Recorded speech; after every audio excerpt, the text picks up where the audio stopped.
Já estamos ao vivo, pessoal, diretamente aqui de São Geraldo do Araguaia, diretamente do Instituto Vida de Pesquisa Acadêmica e Educação Continuada do Brasil, para a nossa aula em Atos dos Apóstolos. Estaremos falando na página de número 52 do nosso livro Atos dos Apóstolos. Deixar aqui um pouquinho mais para a câmera, para você ter assim uma compreensão. Atos dos Apóstolos. É daqui a pouquinho. Enquanto isto, vou estar aqui com outro aparelho, passando o link para alguns alunos que têm aí certa dificuldade de estar entrando no Facebook. Olha só, aqui, aí está com facilidade. Aí, tudo bem? Já estamos ao vivo aqui, tá bom? Então, pessoal, é este material aqui, eu vou cobrir aqui totalmente, ó, Atos dos Apóstolos. Aqui, Atos dos Apóstolos, estamos ao vivo com você, olha só, em questão de alguns minutos, já estaremos com você aqui diretamente do Facebook. Tá bom, pessoal? Atos dos Apóstolos. Atos dos Apóstolos, ao vivo com você. Estaremos, é claro, trazendo na página de número 52 do nosso livro. Estaremos falando ao vivo com você. Então está aí, tá bom? Estamos aqui, improvisamos aqui no espaço do quarto, tá bom? E estamos falando com você. Deixa eu copiar aqui já logo, encaminhar para alguns amigos, ao vivo. Ao vivo. Já tem pessoas chegando.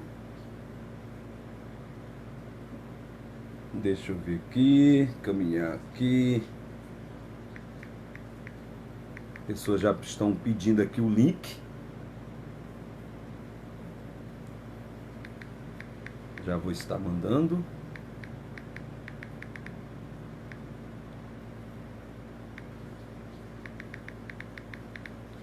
Já estamos ao vivo.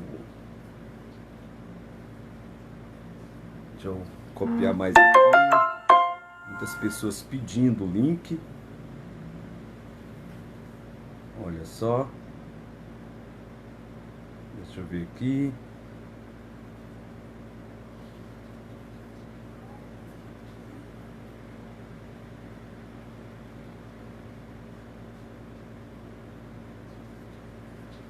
Deixa eu ver aqui, Bom Jesus, pegar aqui a linha de transmissão.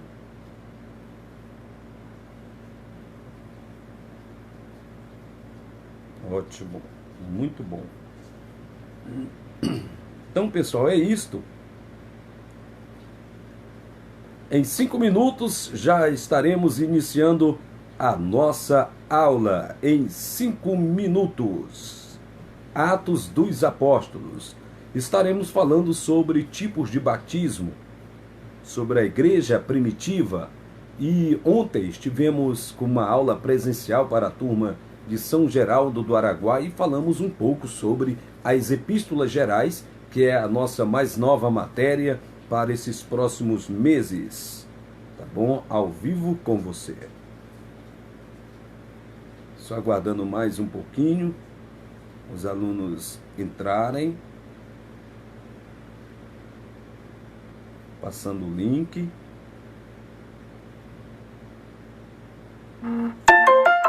Olha o pessoal chegando, comunicando conosco.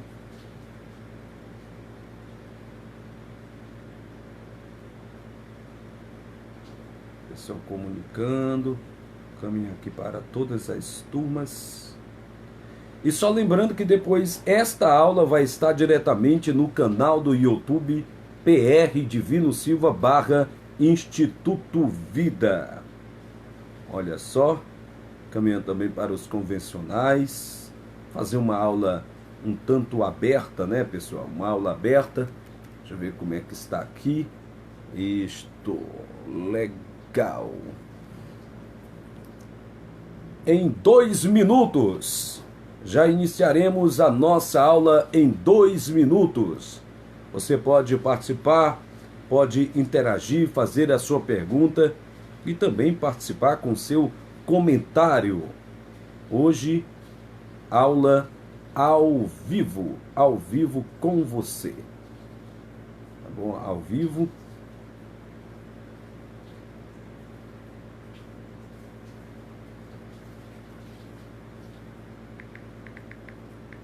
Colocando na descrição aqui.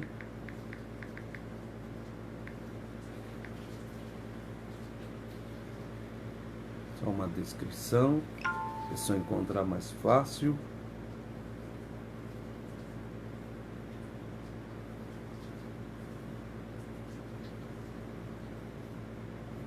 Os nossos alunos estão entrando agora, encontrando aí o link.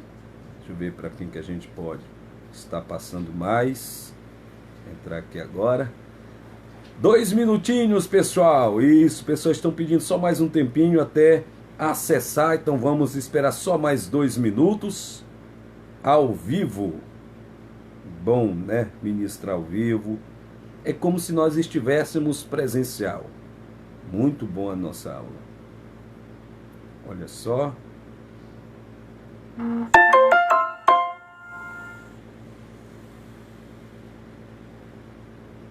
Muita gente pedindo aqui o link. Estamos passando.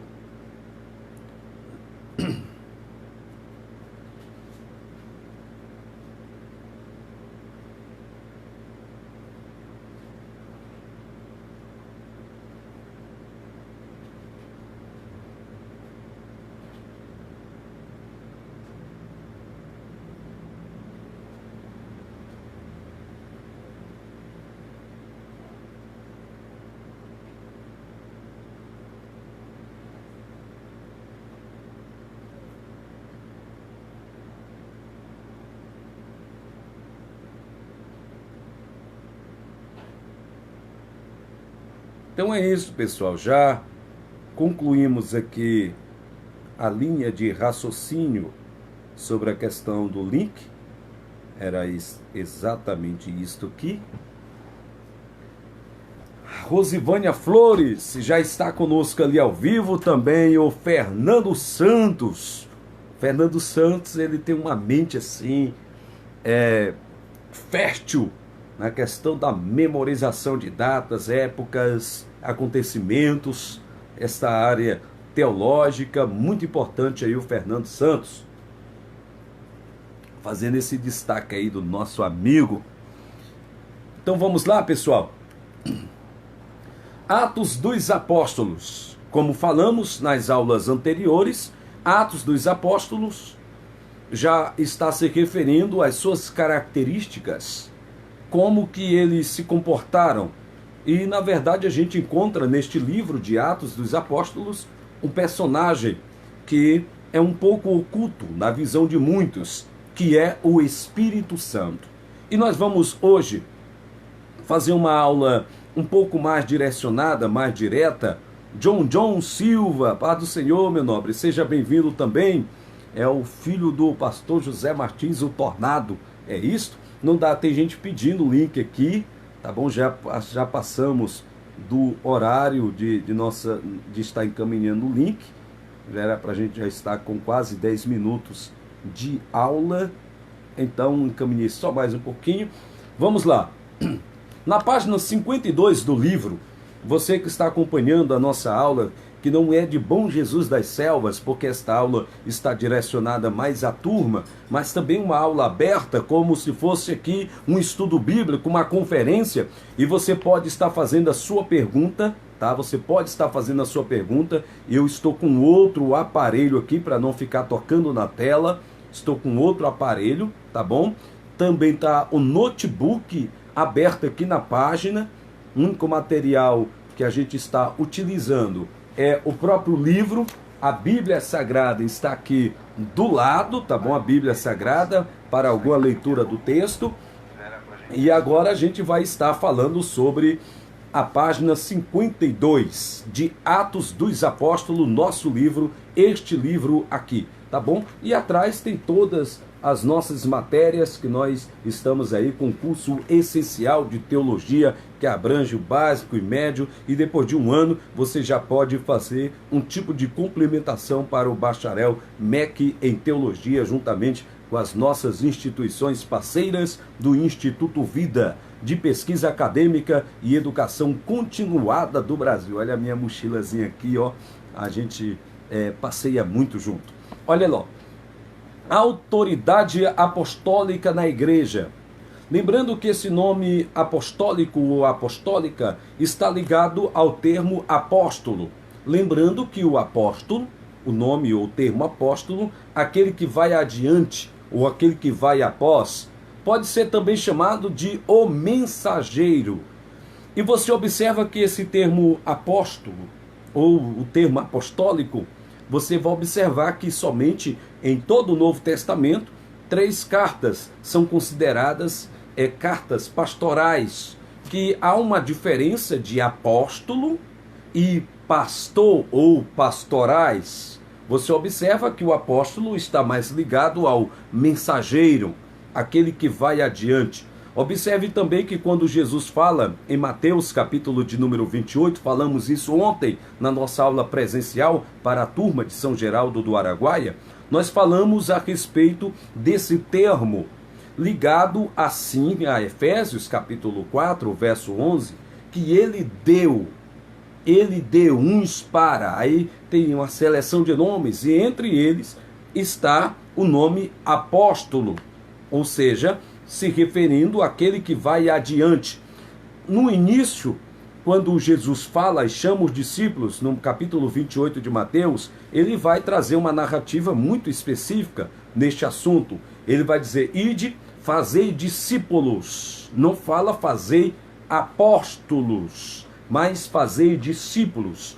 No capítulo 4 de Mateus, você vai observar que quando ele vai chamar os discípulos, ele fala, vinde após mim. Jesus não chamou eles de apóstolos. Você pode observar que nas cartas gerais, ou cartas católicas, ou cartas, vamos falar, gerais, universais, conforme você queira chamar, quando eu falo cartas católicas, porque esse termo católico está ligado ao termo dicionarizado de universal. É por isso que nós podemos chamar também de cartas católicas, se referindo ao termo católico, se referindo universal e não à agremiação ou título religioso da igreja A e etc, tá bom? Só ver aqui quem está aqui, pastor Alessandro Santos está conosco também, seja bem-vindo.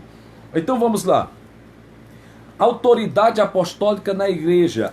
Aí você vai observar Atos capítulo 4, os versos 32, você vai ver a seguir, né? E anteriormente também os versos 28, 29, 30, 31 e 32, e também o capítulo 5, o verso 42. Que começa a autoridade apostólica.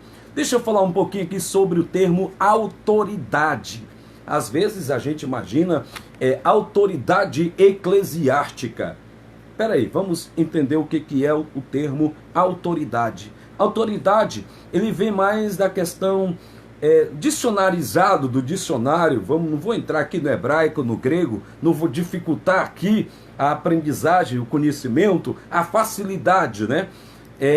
Está mais de autenticidade, autorizado a fazer, não está relacionado a uma continência, não está relacionado a uma posição maior do que a do outro. Não é desta autoridade que se refere a Atos capítulo 4, o verso 32, e nem a Atos capítulo 5, o verso também 42. Observa que quando se refere à autoridade, fala de autenticidade. Aquele que está apto a fazer, não aquele que está apto a mandar fazer. Há uma diferença na autoridade eclesiástica. Por exemplo, se você for falar sobre a nossa polícia do estado do Pará, eu sei que eu estou falando aqui para várias cidades, vários estados, mas vamos aqui para o estado do Pará, ou para o estado aí do Maranhão. Tem a Polícia Militar. A Polícia Militar, ela tem duas funções específicas. Lógico que tem outras funções, mas essas duas é a parte alta. Primeiro é a questão ostensiva, segurança e ostensiva. Aí a investigação já não cabe à Polícia Militar, e sim à Polícia Civil, porque está ligado à delegacia. Aí tem vários tipos de delegacia, da mulher, especializada de menores, e tem muitas outras delegacias. E quando não tem outras delegacias, esta delegacia, juntamente com a sua competência, dos seus policiais, investigadores, escrivões e demais outros, aí eles também tem que fazer o papel de outras delegacias, né, como de menores, de mulheres e demais outras. Mas o que eu estou dizendo sobre autoridade apostólica se refere ao termo de fazer. De fazer. Quando Jesus fala, ide e fazei discípulos, esta era a autoridade que era dada a eles. Fazei discípulos de todas as gentes. Porém, a teologia, a verdadeira teologia, esta teologia que eu estou falando para vocês, ela traz essa ramificação mais verdadeira do que de fato é uma teologia, do que de fato é. E Lucas, quando ele escreve Atos dos Apóstolos, ele está trazendo o quê? A ideia e o pensamento e o caráter dos apóstolos. Então aqui você vai observar que ela é subdividida em 4 partes, esse pensamento da autoridade apostólica, em 4 partes. Primeiro, a comunidade que vivia em comum. A comunidade que vivia em comum. Ou então, não havia um outro pensamento da comunidade. Observa que na época, quando foi escrito Atos dos Apóstolos, que tinha uma perseguição, já havia muitos anos de perseguição, e esta era uma das perseguições, que era prender, matar os então discípulos, que mais tarde Lucas, que traz o nome de apóstolos, e você observa que alguns, na introdução, ou seja, no prefácio dos seus livros, eles mesmo falam, aí apóstolo de Jesus, principalmente Pedro, e principalmente, vamos falar, Paulo, citou muito isso nas suas cartas. Pedro escreveu somente 2 cartas, 1ª e 2ª Pedro. Paulo escreveu 13 cartas, que vai ali de Romanos a Filemon. Aí ele traz aí esse aspecto. Então, a comunidade que vivia em comum. Há uma diferença muito grande de família, comunidade e sociedade. A Constituição Federal de 1988, ela define exatamente isso. Família está se referindo ao berço, se referindo à sua origem. Pai, mãe, aí filhos, netos, bisnetos, tataranetos, suas gerações. Isso aí é família. Aí vem a sua árvore genealógica. Depois vem comunidade. É quando você participa dos interesses daquele povo, e o povo faz parte dos seus interesses. Isso chama-se comunidade. Você tem uma comunicação com o povo, você tem uma vivência com ele. Aí a sociedade está ligada a grupos de pessoas diferentes, mas com um objetivo comum a todos os demais outros, ou ligado aí à nossa Constituição Federal de 1988. Aí observa também algo muito interessante sobre a comunidade que vivia em comum, que está no capítulo 4, verso 32 ao 37 de Atos. Era um coração e alma da multidão dos que criam, e ninguém dizia que coisa alguma do que possuía era para a sua própria, mas todas as coisas lhe eram comuns. Eram comuns. Por quê? Porque eles estavam interligados diretamente a Cristo. A Cristo. É igual eu costumo dizer, eu quero prefaciar com vocês aqui um assunto, que quando nós estamos relacionados a Cristo, estamos relacionados à igreja, todos os nossos diplomas somem. quando você chega e está ligado à igreja, a Cristo, os nossos diplomas somem. Então não é só uma capacidade intelectual, tem que ter a vontade do Pai, a teocracia, igual diz lá o Salmo 139, a onisciência, a onipresença de Deus. Então são assuntos especiais. Aí também sobre as questões políticas, igual eu posso ter um desejo político, posso acreditar em alguém, como você também pode acreditar em outro, posso ter uma vida social e política diferente da sua, mas em relação a Cristo, em relação à igreja, a igreja não perde, Deus nunca perdeu e nunca vai perder. Então eu tenho que aprender a conviver com as diferenças sociais dentro dessa comunidade chamada e ligada aí à autoridade apostólica na igreja, onde eu tenho que entender que eu preciso respeitar a opinião do outro. E era assim que a igreja vivia em comum. Vivia em comum. Essa foi a prova radical da objetividade do amor verdadeiro. O amor verdadeiro é quando você aprende a viver com as diferenças. Se você aprender a viver ou conviver, há uma diferença do viver e há uma diferença do conviver. O conviver está relacionado ao teu relacionamento, essa parte social. E o viver está relacionado mais à parte sua. A parte sua ligada aos seus interesses, está ligada à tua alma, ao teu corpo, ao teu espírito. Essa parte viver está ligada aos teus interesses pessoais. Mas o conviver está relacionado a essa interligação social, onde eu preciso respeitar você e você precisa me respeitar. E Lucas, quando ele vai falar sobre a autoridade apostólica, ele fala também na página de número 53, no primeiro parágrafo do nosso livro, aqui, olha o que ele fala: além de amar os sofredores, por outro lado, respeitavam a autoridade dos apóstolos. Havia um respeito. Por exemplo, você é um pastor, é um obreiro, um diácono, um auxiliar, um presbítero, um apóstolo, porque tem muita gente que usa esse título, apóstolo, presbítero, missionário e demais outros, cooperador, tem muitas outras ramificações, missionários, missionárias, pastores, pastoras, títulos que as pessoas criam para a representação social, eclesiástica.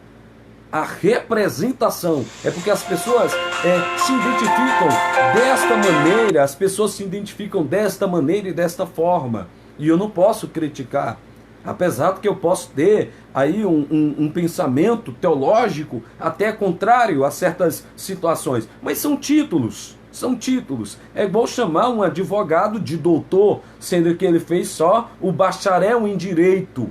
Ele precisa, para mim chamar ele de doutor, eu preciso primeiro entender que ele fez mestrado, ele fez o doutorado com todas as legalidades possíveis, e só aí eu posso chamar ele de doutor. Assim também como o médico que faz bacharel em medicina, ele precisa fazer o mestrado e depois fazer o doutorado para ele ser chamado de doutor.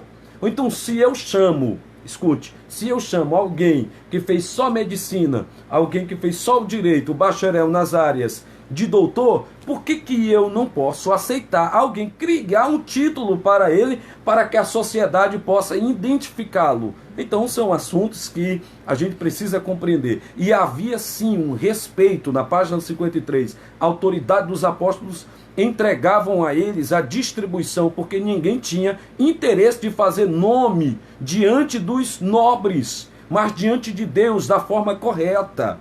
É igual uma pessoa dizimar. Essa palavra dízimo, ela está ligada à 10ª parte. A 10ª parte, eu não vou falar muito sobre esse assunto, porque não é a nossa temática central. Mas é um ato de fé que as pessoas impregnam no seu comportamento diário cristão. É algo nesse sentido. E eu não estou aqui trazendo aqui o termo lá do Levítico, que somente essa classe dentro do judaísmo que estava ligado à questão do dízimo. Mas não é sobre esse assunto que eu quero falar. Eu estou falando que a pessoa que contribui de forma voluntária na igreja, não cabe a ele administrar. porque a igreja já tem aquele líder, ou aquela equipe, ou aquele pastor, ou demais outros, para essa administração. E na época o povo vivia de forma tão comum, havia uma comunhão tão perfeita, tão direta, que eles não queriam fazer para mostrar aos nobres. Mostrar aos nobres. Era igual um assunto que eu falei, gravei um vídeo explicando, tá no canal do YouTube, tá no Facebook, no Instagram, o WhatsApp, todas as redes sociais, sobre o ímpio. As pessoas, eles querem trazer uma religião tão forte sobre esse termo, que se uma pessoa não tiver o mesmo convívio de fé seu, é ímpio. E na verdade a palavra ímpio não está relacionada a isto. A palavra ímpio, uma pessoa desumano, cruel, que faz crueldade. Uma pessoa ímpio é uma pessoa procurada pela justiça. Então quando você chama, a pessoa é ímpio. Ou então ele maltrata o filho, maltrata a esposa, não tem amor por ninguém, não tem amor pelo próximo. Essa palavra ímpio, ela não está associada ou ligada diretamente só ao termo religioso. Quando eu julgo ou subjugo alguém por um comportamento e eu não analiso aqui a Sagrada Escritura, por exemplo, o termo iniquidade, o termo impiedade, que está ligado e associado a isso. Então tem que ter cuidado quando eu falar que uma pessoa foi para o inferno, se a pessoa não aceitar Jesus vai para o inferno. Não é bem assim. Não é bem assim. Na verdade, eu tenho que pregar mais os céus do que o inferno, apesar de que a palavra de Deus fala muito sobre essa questão do fim dos tempos, fala muito sobre esse papel escatológico. Só que Atos, quando ele vai falar aqui, por exemplo, no parágrafo aqui 3º da página 53, parágrafo 3º da página 53, observa aqui, olha o que ele vai falar. Ananias e Safira são punidos com morte. Capítulo 5, os versos 1 ao 11. A igreja primitiva era cheia de amor. Por que primitiva? Os primeiros cristãos. E onde há verdadeiro amor, existe também a justiça, a disciplina, o castigo, a punição e a morte. Deus, ele é muito justo. Deus é justo. A balança de Deus, ela não é tendenciosa. A balança de Deus, ela não é carnal, ela não é viciosa, conforme diz lá Gálatas capítulo 5, que vai falar sobre o fruto do Espírito e vai falar também sobre as manifestações da carne. A balança de Deus, ela é extraordinária. E às vezes a gente traz, eu não vou falar religiões aqui, nome de instituições religiosas, mas às vezes a gente quer trazer para o cristianismo a religião pagã, e uma religião tão falsa que às vezes a gente deixa de amar as pessoas, a gente deixa de impregnar a verdadeira sagrada escritura e traz mais um sentido religioso, discriminando e apontando erros. Isso eu estou me referindo na questão social, na questão política, na perspectiva de fé, e nós precisamos despertar e ser mais verdadeiros cristãos, assim também como os irmãos, a igreja primitiva. O mesmo Deus, estou lendo aqui, o mesmo Deus que ama, mata, o mesmo Deus que mata, ama. Esse termo matar, eu até um dia brinquei com uma turma, falei assim, Deus não mata. Falei, Deus não mata. Porque Deus não é homicida. Deus não mata porque Deus não é homicida. Deus não está ligado ao homicídio. Agora, o governo de Deus é teocrático. Se tiver qualquer coisa, ou qualquer nação, ou qualquer povo, que possa tentar embaraçar o projeto de Deus, a teocracia de Deus, são exterminados. Aconteceu isso com Sodoma e Gomorra, aconteceu isso na época de Noé e demais outras situações. Teve momentos que a terra se abriu e as pessoas foram engolidas vivas. Teve momentos que caiu fogo do céu e exterminou pessoas no meio de um arraial perante Moisés e demais outros. Então tem situações que a gente precisa compreender, e Deus não é menino e nem filho do homem para que minta. Ananias e Safira, um casal de crentes da igreja em Jerusalém, fizeram voluntariamente um voto de dar certa quantia de oferta para a igreja. Um detalhe é que a igreja vivia em comunhão, partir do pão e nas orações, e aquilo era comum.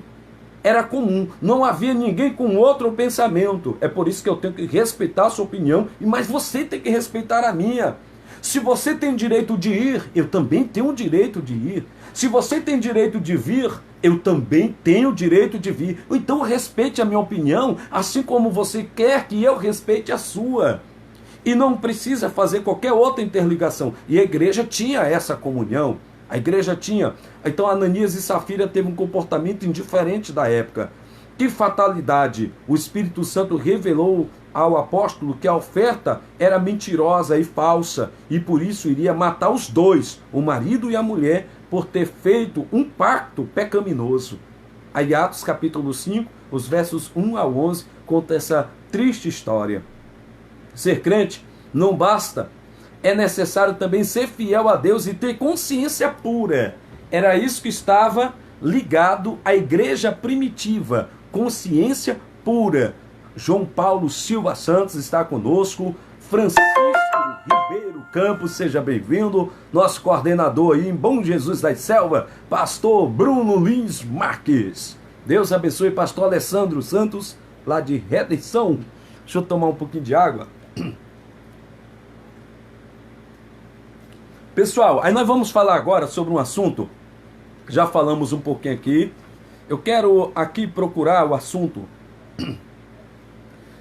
página de número 55 do livro Atos dos Apóstolos do Instituto Vida. Vamos falar sobre os 5 batismos. Vamos lá? Batismo, quem é batizado, quem batiza e o objetivo. Vamos falar um pouquinho sobre esses assuntos? Primeiro, batismo de João. Para quem era o batismo de João? Para os judeus. O batismo de João Batista é para os judeus. É por isso que Pedro, quando vai instituir, presta atenção, quando vai instituir a Matias, que não foi instituir Matias, apresentaram-se 2 nomes, José Barsabás, que tinha por sobrenome o Justo, ou conhecido como Justo, e Matias, e a sorte caiu em Matias, e voto comum, e Deus direcionou. Observa, Pedro disse, olha, esse tem que ter passado pelo batismo de João Batista. Ou então, quem deveria ter batizado esta pessoa, Matias, era João Batista. O objetivo, arrependimento. Ou então, o batismo de João Batista era para arrependimento. Por isso que ele falava, eu vos batizo com água para o arrependimento. Então não é só lançar uma águazinha aqui na cabeça, tal. Tem que ser por imersão, corpo completo. Isso pode ser deitado, isso pode ser a pessoa assim e só mergulha nesse formato colocando as mãos aqui. Eu, por exemplo, quando realizo o batismo, tive o prazer de batizar meus 3 filhos e agradecer aqui publicamente meu presidente, pastor Marinaldo Soares. Estou aprendendo muito com ele, esses quase 2 anos que já estou aqui em São Geraldo do Araguaia, e ele permitiu eu estar batizando meus 3 filhos. Cauã Ludmila, que foi dia 5 de outubro do ano passado, e Khaled, que foi esse ano, agora dia 27 de agosto, na data de seu aniversário. E eu gosto ainda daquele jeito tradicional a qual fui batizado, ó, deitado mesmo, assim, coloquei a mão assim, para firmar o corpo, não é um tipo de reza ou coisa, é só para firmar o corpo, né, para o corpo emergir de forma mais objetiva, e aí foi nesse formato. Entra na frente de Deus e procura a morte, Rosivânia Flores. Ninguém pode atrapalhar o projeto de Deus. É por isso, deixa eu aproveitar aqui e dar um conselho. É extra aula. Gente, nessa questão política, estamos no ano político, daqui 2 anos vai ter novamente estadual, governador, senador, presidente e etc. Deixa eu falar uma coisa aqui para vocês. Aprenda a diferenciar. Tem gente que fala assim, política, futebol e religião não se mistura. Se mistura sim. Agora o que você precisa é aprender a respeitar a opinião dos outros. E aprenda a fazer um projeto político respeitando dos outros. Fala de você. Às vezes a pessoa fala tanto dos outros que esquece de falar dele. Então, fala de você. Então, mas na igreja, na questão eclesiástica, a igreja ela tem que ficar intacta. Quando chega durante o período de culto, de programação, não é política partidária. Ali é cristianismo puro. Ali é a palavra de Deus. No ambiente, quando terminar o culto, evita muitos falatórios. Marque reunião com essa classe evangélica ou com o povo. Em outra localidade, ali você vai falar abertamente sobre essa política partidária. Mas, em relação à igreja, ela é intacta. E a igreja primitiva entendia isso claramente. Quando alguém chegou assim, é necessário a gente dar tributo, pagar imposto a César. De quem é essa moeda?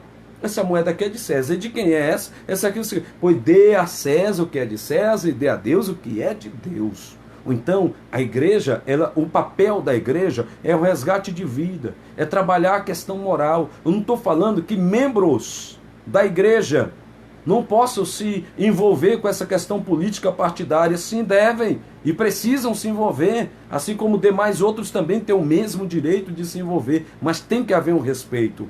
Principalmente aos pastores, tem que haver um respeito desses líderes. Se ele tem um comportamento que não quer se apresentar, respeite. Se tiver alguém que pode ser seu amigo, mas ele tem uma outra opinião diferente da sua, respeite. E a igreja vai caminhando nesse sentido. Quem batizou João? Ele está perguntando aqui. Verdade, pastor Divino. A Rosilânia está falando ali. Agora eu chego nessas perguntas. Olha, João Batista pregava o arrependimento. Ele era um precursor nesse sentido. Aí, o batismo no corpo. Batismo no corpo. Quem é batizado? Pecador convertido. O batismo no corpo é para pecador convertido. Você se converteu e foi batizado no corpo. Que isso nós também podemos fazer uma pequena ligação da regeneração, da transformação. Aí quem batiza? O Espírito. É o Espírito Santo é que batiza. Então já não é uma pessoa. É o Espírito Santo, é uma pessoa, mas a terceira pessoa da Trindade. Aí vamos falar, qual o objetivo? Salvação. Salvação. É por isso que quando a pessoa confessa a Cristo e não aceita Cristo, ele confessa, porque Cristo é que nos aceita, Cristo é que deve aceitar essa pessoa. Sim, quem batizou? João Batista. Primeiro que João Batista, se você for procurar algum texto, quem batizou João Batista, você não vai encontrar um texto alusivo diretamente quem batizou João Batista. Até porque o batismo, ele trazia a justificação para o arrependimento. A justificação para o arrependimento. Quem criou essa ramificação do batismo foi o próprio Deus, para trazer a alusão e a pregação daquele que estava preparando o caminho do Senhor. Com certeza, se João Batista foi batizado, se ele foi batizado para cumprir a justiça, porque com certeza ele foi batizado, tem dois termos, se ele foi batizado e com certeza foi batizado, deve ter sido por alguns dos seus discípulos, que pode ser batizado, foi batizado, mas você não vai encontrar nenhum texto alusivo a esse batismo.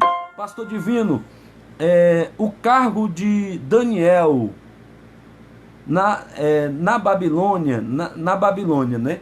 Era um cargo político? Sim, era um cargo político.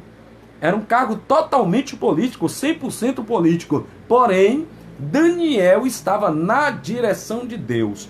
Você já observou? Quer ver? Deixa eu falar uma coisa aqui para vocês. As pessoas falam que assim, rapaz, o crente não pode mexer com política. Se você não mexe com política, ou então alguém vai mexer por você. Se você não se torna um político, ou então não ajuda nessa questão política, você nunca vai chegar a ser um líder comunitário ou um líder da sociedade. E alguém vai criar leis para você. Alguém vai criar leis para você. Alguém vai dizer que naquela rua só pode entrar e sair certas pessoas. Alguém vai criar, se você falar um tio sobre uma classe tal, você vai ser penalizado. Alguém vai criar leis como tinha em algumas cidades. E observe aí as leis da Câmara Municipal.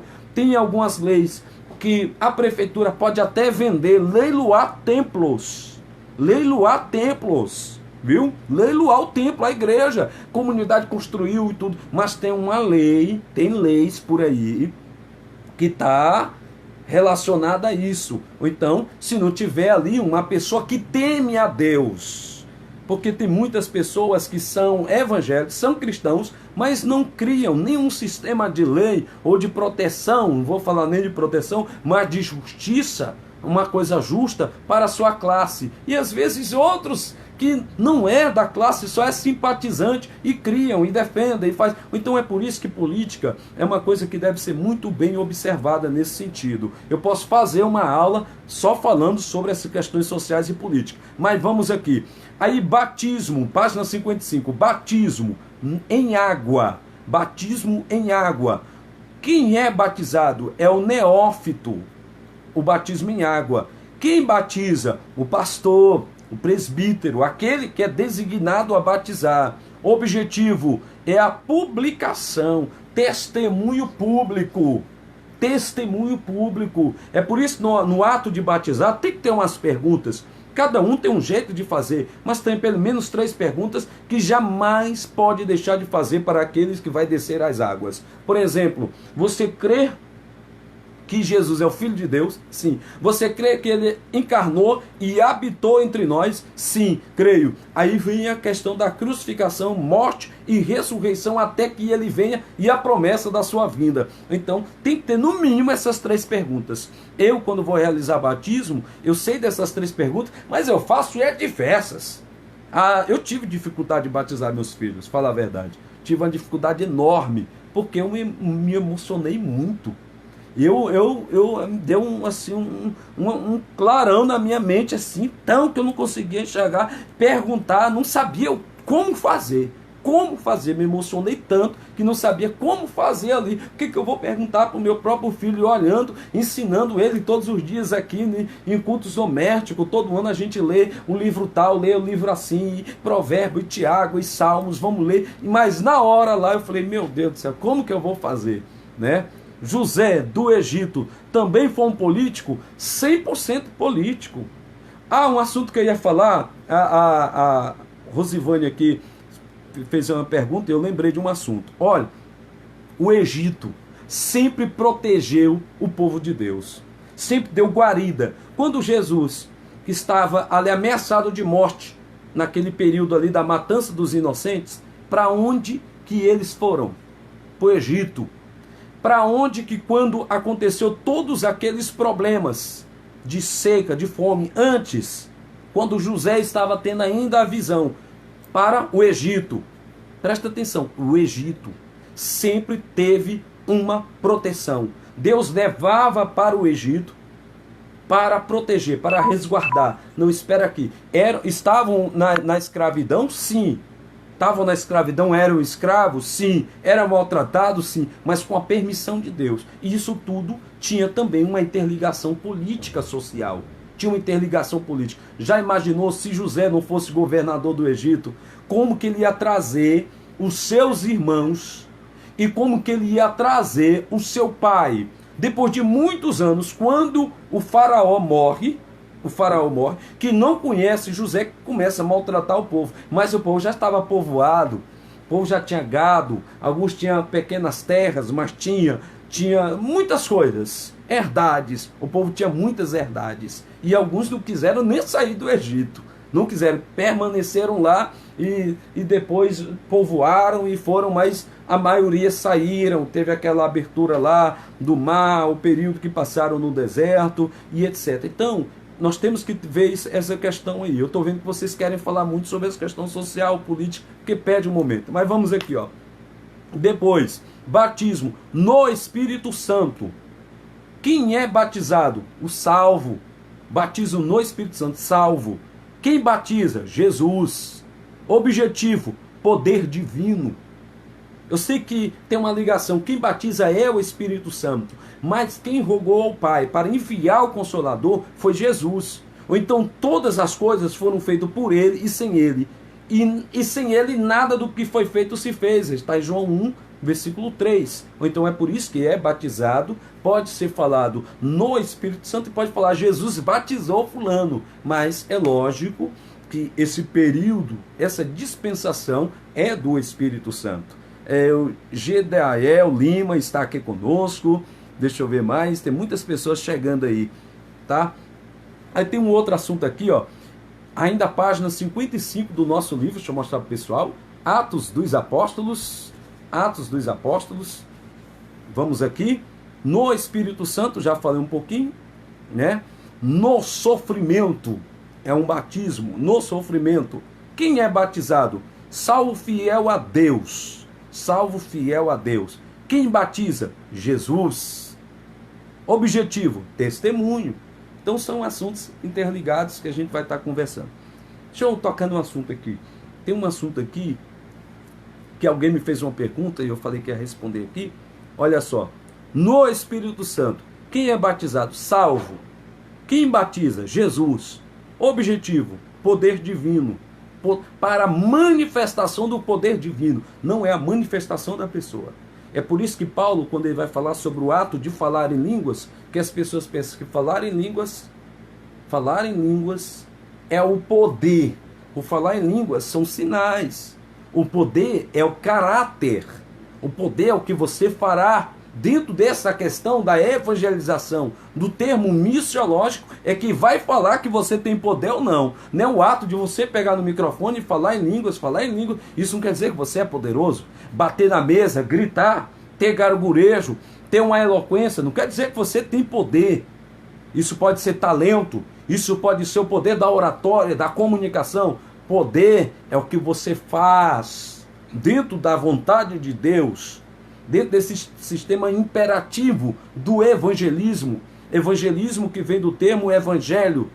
Aí evangelho que está ligado ao evangelismo, que é persuadir, trazer para cá, evangelizar, resgate, vidas. Isso está ligado ao verdadeiro poder. Isso está ligado ao verdadeiro poder. Eu sei que tem gente que fala assim, não, mas tem que ter o batismo com o Espírito Santo. Sim, batismo com o Espírito Santo. Tem que ter essa manifestação, sim. Mas o verdadeiro poder está na evangelização, resgate de vidas, que sem o amor ao próximo não tem como. Não tem como. Se não tiver amor ao próximo, é a inexistência de poder. A inexistência da vontade de Deus sem amor ao próximo. Quando você subjuga, quando você marca, quando você cria sistema negativo em relação a outra pessoa, você está dizendo que você não tem o amor do Pai. Você está dizendo que não tem poder nenhum. Que aquilo tudo é falsidade. Tudo é falsidade. Sem um amor não existe poder. Opa, vamos falar aqui de assunto. Os 5 batismos de João, aí está aqui no corpo, em água, no Espírito Santo e no sofrimento. Vou falar aqui que a garganta vai irritando.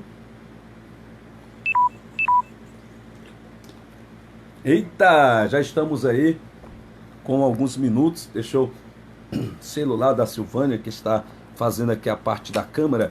Vou botar minha mão aqui, só dar uma ligadinha para ver se ele dá uma carregadinha, porque ele está com 15% somente. A tela pode ficar escura. Eu sei que nós já estamos quase concluindo a nossa aula, mas vamos aqui. Ó, primeiros diáconos, ministério de Estevão. Aí teve aqui a nomeação dos primeiros diáconos, que está no capítulo 6, versículo 1 ao 7. O pessoal está querendo aqui que eu fale mais sobre essa questão política. Não posso. Chega desse assunto. Ricardo Gomes, seja bem-vindo, Ricardo Gomes, pastor Rivelino e demais outros que estão sempre online conosco. Alguns saem, a internet cai e voltam, e nós estamos falando ao vivo com você. Que aula, né? E é apaixonante, Atos dos Apóstolos. Aí vamos aqui na página de número 57. Olha aqui, ó, página 56 e 57. Na 56, nós vamos ver aqui nomeação dos primeiros diáconos, capítulo 6, versículo 1 ao 7. Aí nós vamos ver terceiro, o segundo aqui, vamos ver aqui, terceiro, os 12 convocaram a comunidade para se reunir e resolver a dificuldade sugerida. Eles reuniram e falaram assim, ó, nós vamos ter que reunir e falar sobre essa dificuldade. E qual era a questão da dificuldade? Porque a igreja, trata-se de uma igreja sensível à realidade dos membros individualmente, uma qualidade que está ausente em muitas congregações atuais. Nós precisamos voltar à sensibilidade. De primeiro, as pessoas quando iam envolver com política, que teve um problema muito sério na igreja primitiva, e nem na igreja primitiva, eu estou falando na segunda fase da igreja, quando começou essa questão das instituições. Aí observa que as pessoas discriminavam essa questão política, social, ninguém pode, ninguém fala e tudo. E o povo só era criando leis, e dominando a classe evangélica, os cristãos. E mais tarde que começaram a despertar, a acordar, quando outras instituições, como Igreja A, B, A, C, eu ia falar nomes, mas não é meu objetivo aqui, começaram a fazer como se fosse um império, e virou um sistema político partidário, e a classe evangélica ficou à mercê e dominados. Ou então, quando começou a questão das instituições dos diáconos, começou também uma visão social política. Olha, vocês vão estar cuidando das viúvas e dos órfãos, dos necessitados. Vocês vão servir às mesas, vocês que vão observar. Então, tinha um tesoureiro para isso, uma pessoa que cuidava da moeda, das doações, e os apóstolos ficavam simplesmente para a pregação do evangelho. Mas quem identificava o problema social eram os apóstolos, eram os 12. Eles eram quem identificavam o problema. Olha, nós temos que fazer isso, tem que fazer aquilo. É por isso que as pessoas depositavam as suas verdades aos pés dos apóstolos. E eles instituíam aí os diáconos para ter esse comportamento. Depois, quarto, justifica-se, estou na página 57, a continuação dos apóstolos no ministério da palavra e da oração. Os diáconos, o primeiro papel deles era este. Mas havia um outro papel, que quando ele falou assim, não, os homens para serem e para ser contados, precisam primeiro, aí isso começou, ser cheio do Espírito Santo, que está ligado a esse 5 batismo que nós falamos aqui. Os 5 batismos. Depois, precisam ter sabedoria, ou seja, ter o conhecimento do Torá, ter todo esse conhecimento. Rapaz, o celular aqui, ele vai desligar. E nós estamos ao vivo. Eu vou fazer um intervalozinho de 1 minuto, só para me resolver essa situação. 1 minuto, e fica observando aí um pouquinho sobre a página 57 do livro Atos dos Apóstolos. 1 minuto, tá bom? Vou estar marcando aqui 1 minuto. Só um pouquinho.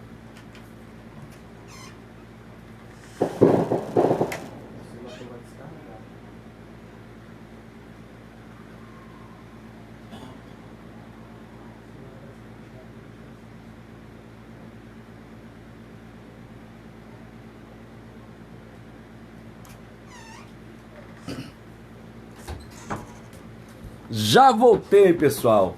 Estou com o carregador aqui, só esperar a Ludmila trazer ali uma extensão para ligar ali na tomada, não no espaço.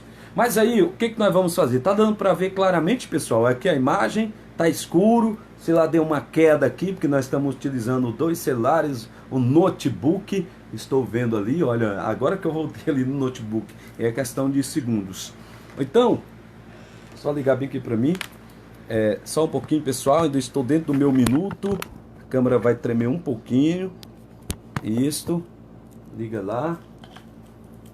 Isso, pode tirar aqui tira aqui, pode tirar do notebook. Isto, exato. Agora sim. Opa, deixa eu, até porque eu estou organizando aqui tudo.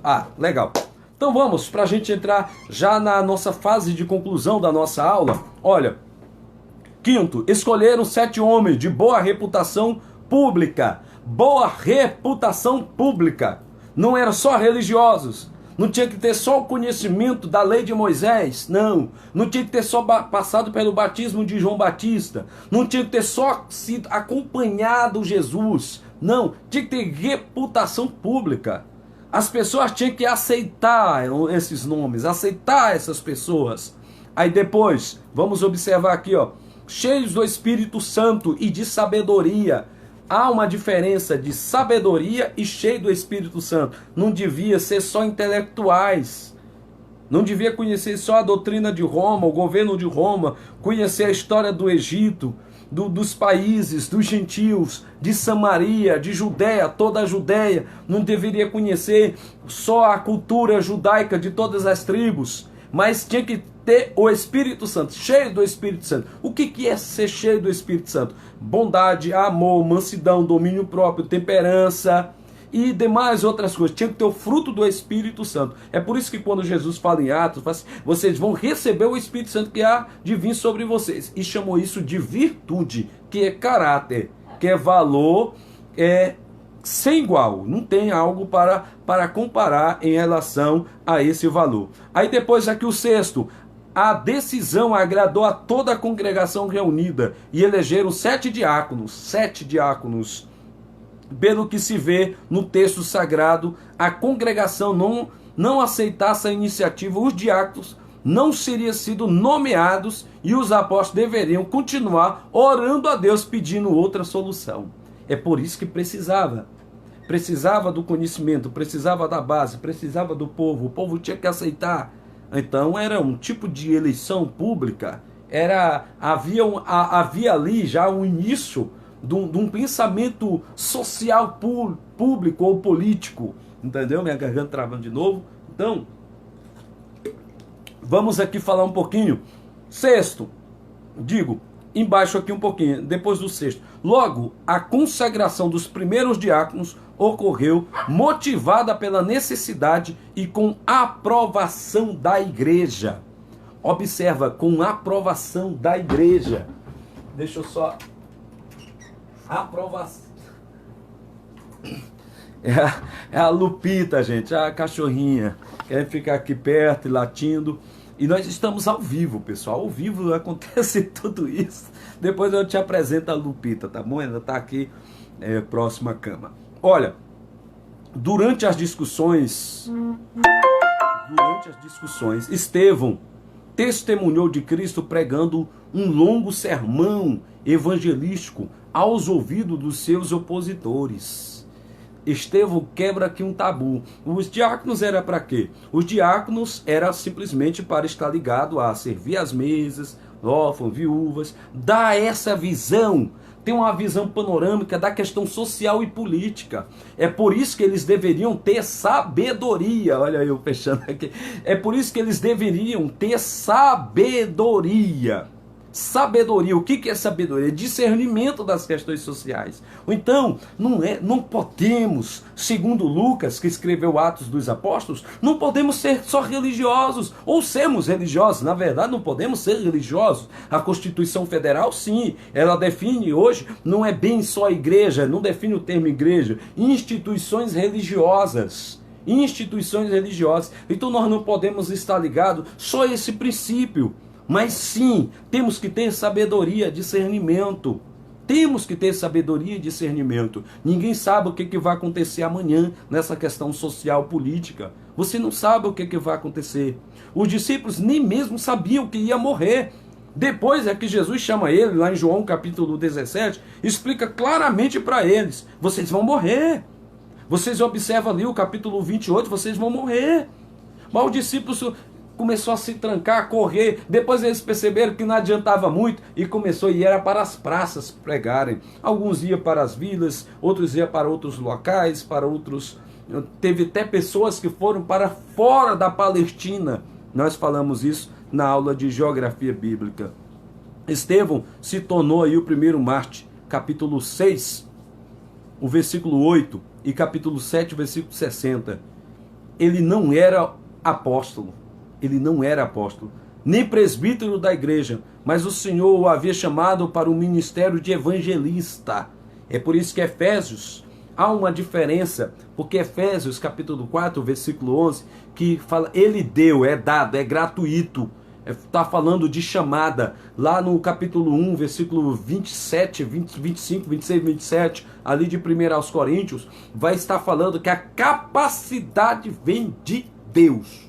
Capacidade. Eu não estou falando da busca da sabedoria, do discernimento que os então diáconos precisavam ter. Para serem instituídos precisavam ter. É por isso que foram apresentados ali 7. E também na escolha ali de Matias, no lugar de Judas, que na verdade não foi o Matias que deveria ser escolhido, foi Judas, ou José Barsabás, que tinha um apelido de o Justo, e Matias fruto do Espírito, citado lá em Gálatas capítulo 5, totalmente diferente. Há uma diferença daquilo que Jesus soprou nele, e eles começou a pregar o evangelho, os discípulos, chegou a dar testemunho que até os demônios lhe obedecem. Há uma diferença lá do capítulo 15 e o versículo 17, esses sinais seguirão aqueles que crerem em meu nome, expulsarão demônios e muitas outras coisas, falarão novas línguas, etc, etc. Então nós temos que estudar o texto, ver para quem que ele está direcionado, qual o objetivo central do texto, do livro, quem era o autor, e aí você vai ter uma percepção mais lógica do assunto em tela. Vamos aqui, rapidinho, hoje nós estamos caminhando um pouquinho mais, né? O Evangelho em Samaria, página 61, depois da página 60 do nosso livro Atos 2 Apóstolos. Olha lá, vamos lá?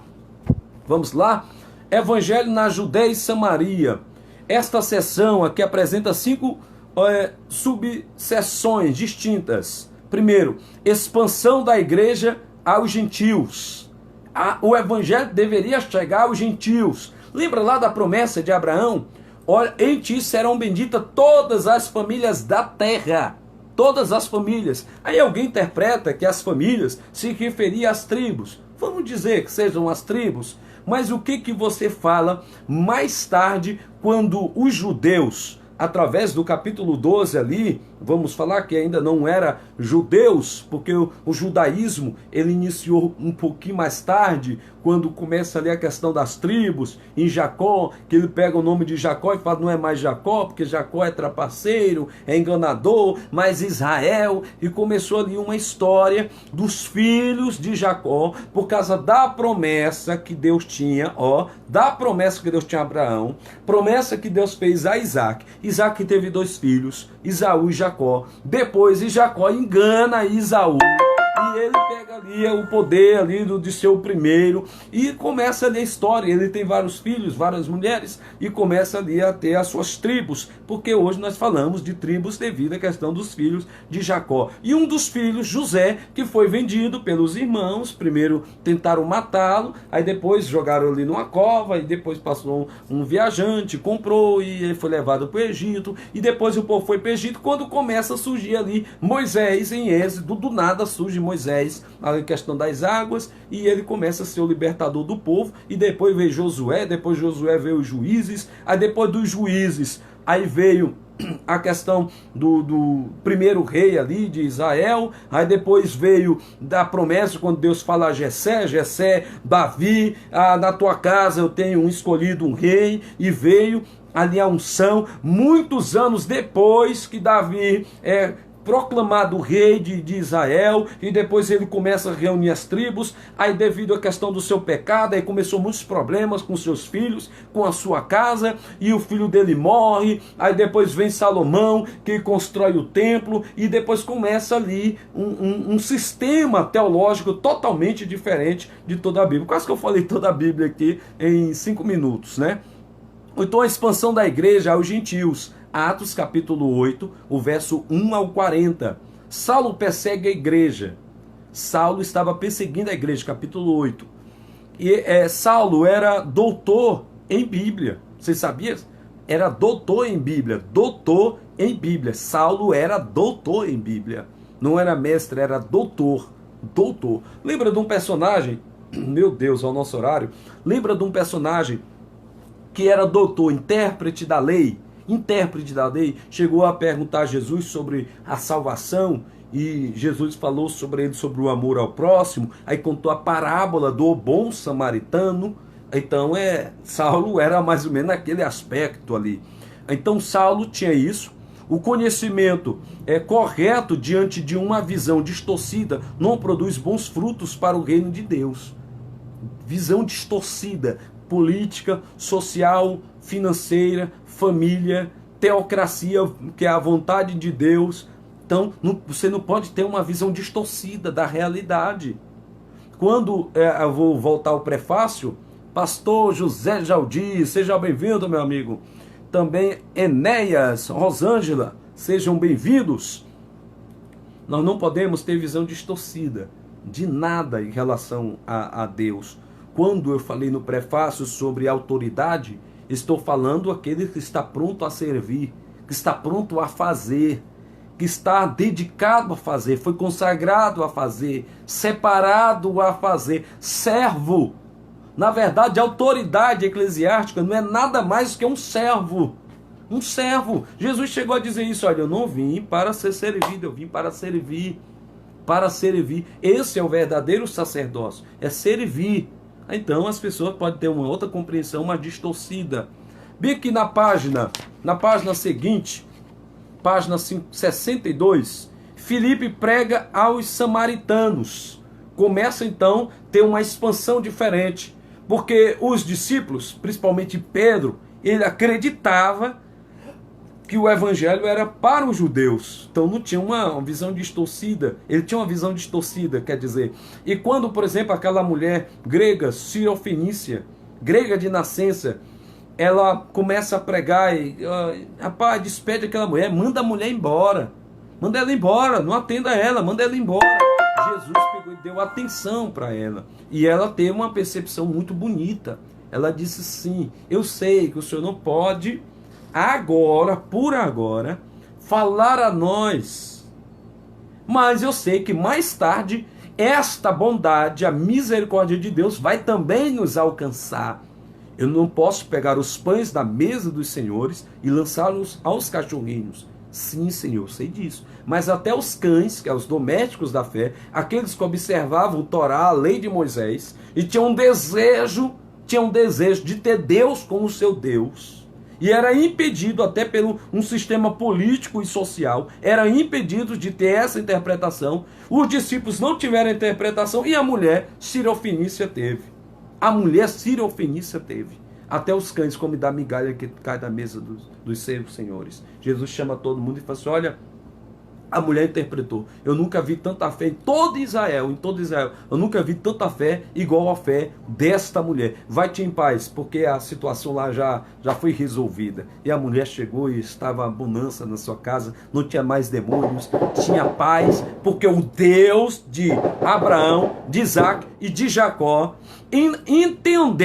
entendeu e trouxe essa ligação direta, porque era de forma indireta, porque era por, vamos dizer, deveria ser alcançado, mas posteriormente, depois de Judéia e toda a Judéia, depois vinha Samaria. Mas Filipe, ele é levado, Saulo era doutor, você vai já observar, mas Filipe prega aos samaritanos. Isso estava acontecendo muita situação política e social, e havia ali um decreto para perseguir e matar todos os judeus e perseguir os cristãos. Filipe era um diácono de pouco conhecimento, mas era dominado pela visão cristã, ou seja, enxergava o ministério sobre ótica divina. O ministério sobre ótica divina, não o ministério sobre a questão lá do ortodoxo judeu, mas sobre orientação divina. Ou então havia uma política. Vocês sabiam, para me encerrar nossa aula, vocês sabiam que havia os saduceus, que era um partido político do judaísmo, partido político. Os fariseus, que trazia a interpretação da lei, mas estava ligado diretamente a Roma e os costumes de Roma, e era uma ligação muito política. Vocês sabiam que existiam os herodianos?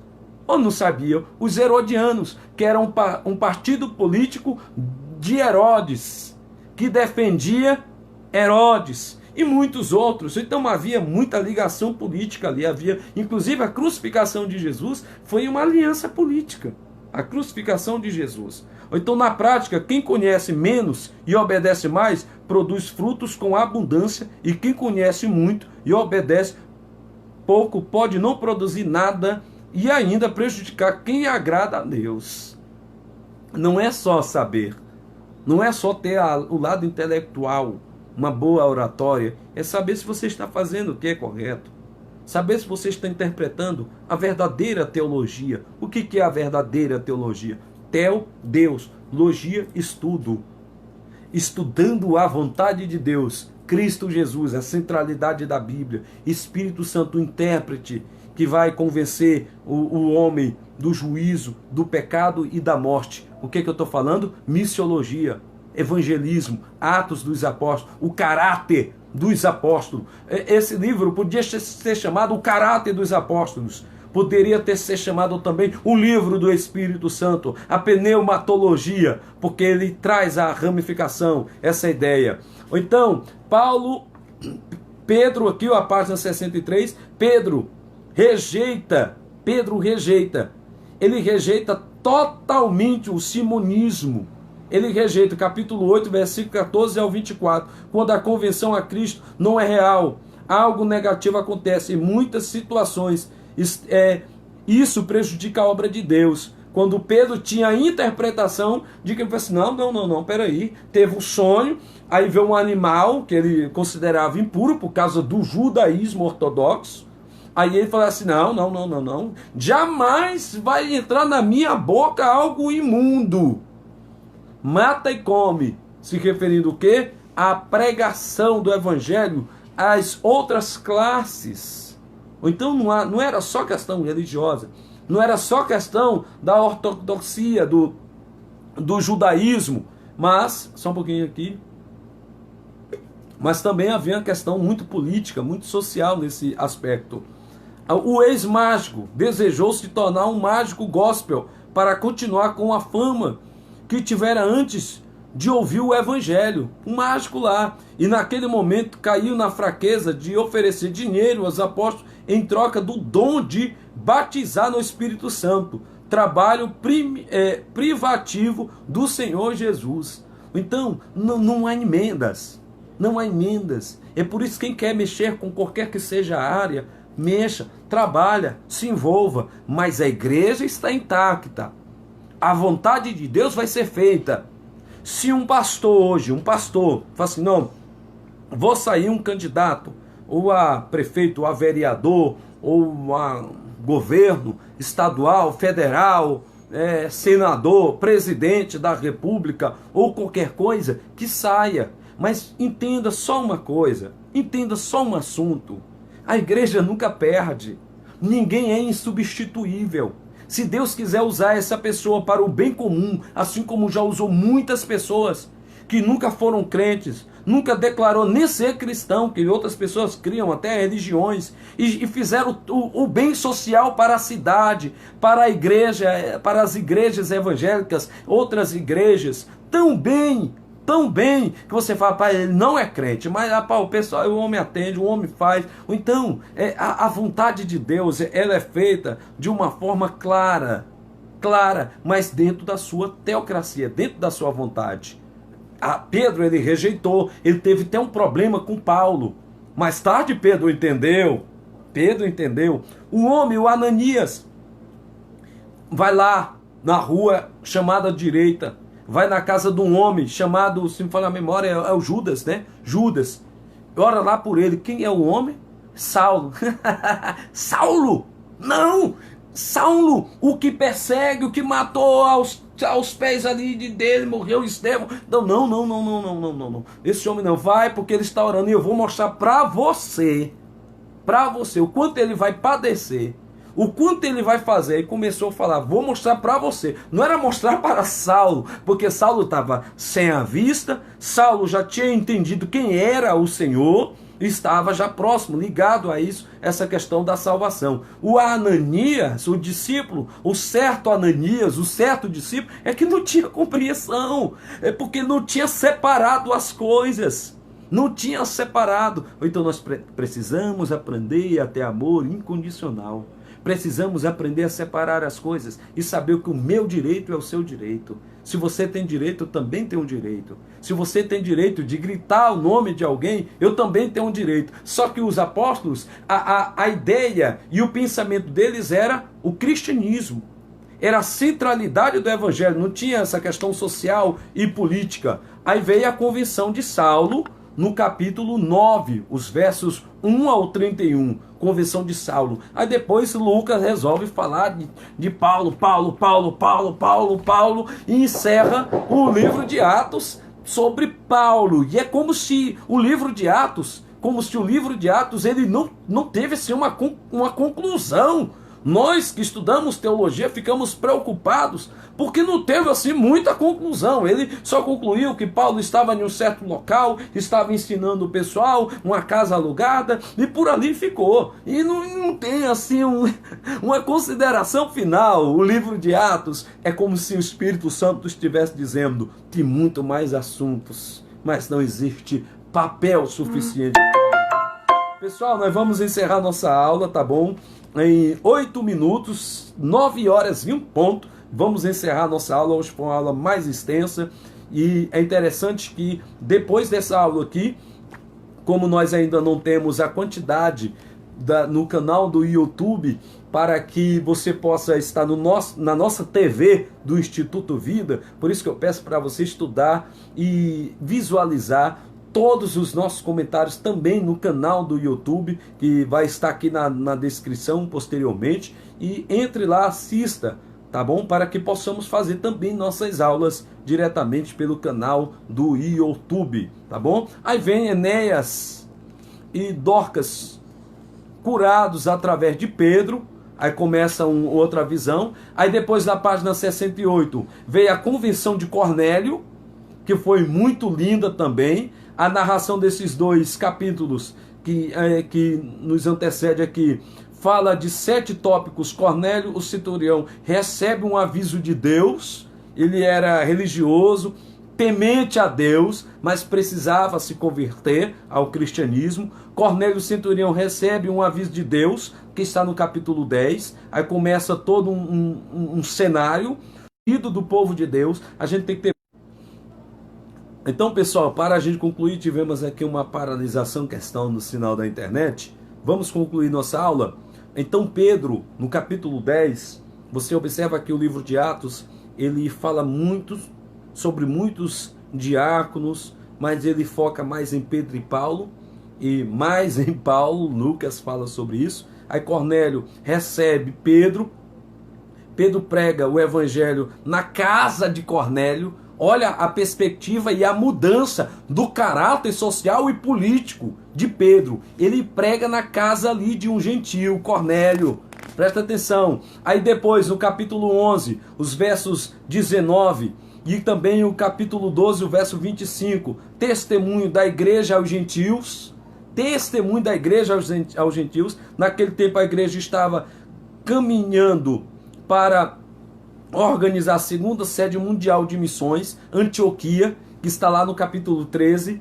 Aí começa também ali, tem muitos judeus, muitos gentios, muito bonita essa história. Lucas já estava por ali e demais outros. Os dispersos pregavam aos judeus e aos gentios, que está ali no capítulo 11, o verso 19. Herodes maltrata uns crentes e mata Tiago. Poucos personagens que você vê citados sobre a morte deles, mas Tiago está ali, tá bom? Que é o capítulo 12, o verso 1 e 2. Aí, segundo a Bíblia de Estudo Almeida, você vai observar que no versículo de número 1 do capítulo 12, este Herodes foi Agripa I, neto de Herodes o Grande. Ele governou toda a Palestina. É por isso que teve muita gente que saiu fora da Palestina, onde nós vamos falar um pouquinho nas próximas aulas sobre as epístolas católicas, que católica quer dizer universal, as epístolas gerais, que vai ali de Tiago, mas nós começamos em Hebreus, que vai até Judas, e depois vamos ter as aulas também voltadas para ali a escatologia. Pedro é livre da prisão. Aí vai toda uma história e não dá pra gente falar muito, mas chegamos quase ao final aqui do nosso livro, da nossa aula hoje. E eu quero falar só um pouquinho, bem aqui na última página, que vai falar aqui na página de número 98. Paulo é enviado para Roma, que está no capítulo 27. Paulo faz viagem perigosa. Paulo e outros sofrem também um naufrágio na viagem, que está no capítulo 27, os versos 27 ao 44. Aí vem o socorro na ilha de Malta. Aí vem todo um assunto, aí começa a entrar no capítulo 28. E Lucas, ele encerra assim, o livro de Atos é encerrado bruscamente, como falei, dando a entender que a obra missionária estaria continuando normalmente. Eles estão dizendo que a obra missionária estaria continuando normalmente. Que Deus venha abençoar a sua casa, a sua família, o seu ministério. Muito obrigado. Agradecer todos os nossos alunos lá de Bom Jesus das Selvas, Maranhão, na pessoa do pastor Bruno Lins Marques. Todos os nossos alunos, hoje não falamos o nome dos nossos alunos, só alguns que foram entrando e saindo, mas só agradecer a você pelo calor da sua audiência, da sua participação.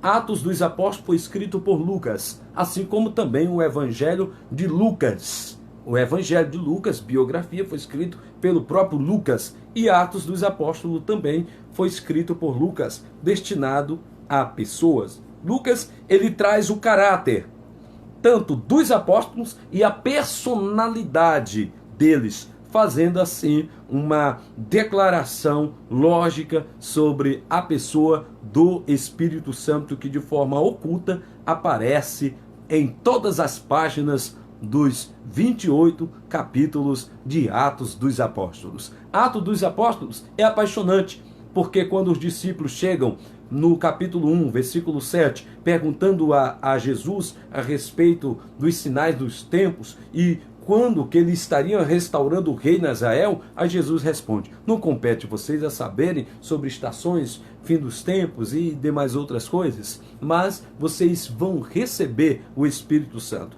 que há de vir sobre vós, e vocês vão ser sim minhas testemunhas em Jerusalém, toda a Judéia e Samaria e até os confins da terra. Missiologia sempre esteve nas páginas da Bíblia e acredito que está no seu coração. Abraços, pedindo aqui a permissão do pastor Bruno Lins Marques, nosso coordenador lá de Bom Jesus das Selvas, Maranhão, na nossa turma teológica. Agradecer a você de demais outras turmas que acompanharam a nossa aula, os nossos pastores convencionais, amigos e simpatizantes do Evangelho, e você que está aqui sempre ao meu lado. Jesus, meu amigo.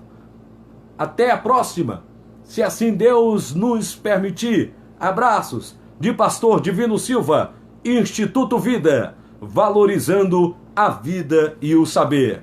Tudo de bom para você. Sucessos!